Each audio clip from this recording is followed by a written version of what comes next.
It's me, Riley Whitey. So, ngayon, gagawa tayo ng butter squishy. So, bago nga pala yun, don't forget to click like and share, comment, and subscribe. So, sana panoorin nyo hanggang dulo. Enjoy your watching. So, gawa na tayo. So, ito yung mga gagamitin, guys. So, ewan ko kung bakit dalawang gunting yun nandito. Meron ditong ruler and pencil, 2 scissors, and then 2 scotch tape, and then 1 eraser. And then 1 paper. So, tara na, guys! So, ito na nga yung nagawa ko, guys.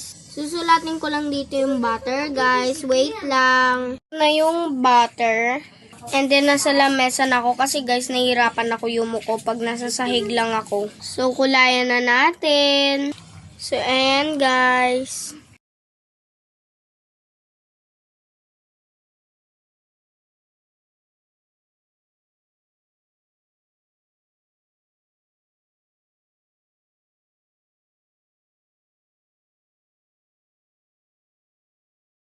Tapos na siya, guys. Lalagyan na natin siya ng scotch tape. Ayan, guys. Naka-scotch tape na siya. So, ikakat na natin. So, gawin na natin siyang squishy, guys. Nalagyan na ng scotch tape, guys. Lalagyan na lang natin ng bulak. Ito yung bulak, guys. Ganito kadami yung bulak, guys. So, nalagay ko na yung bulak, guys. Lagyan na natin to ng scotch tape.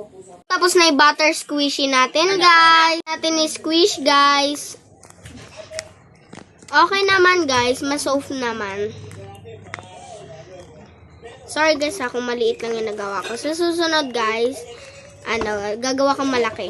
Dito na nagtatapos ang aking vlog. Sana nag-enjoy kayo sa vlog na to. And sana tinapos niyo yung vlog ko. And then don't forget to click like and share, comment, and subscribe. Thank you for watching all videos. Bye-bye!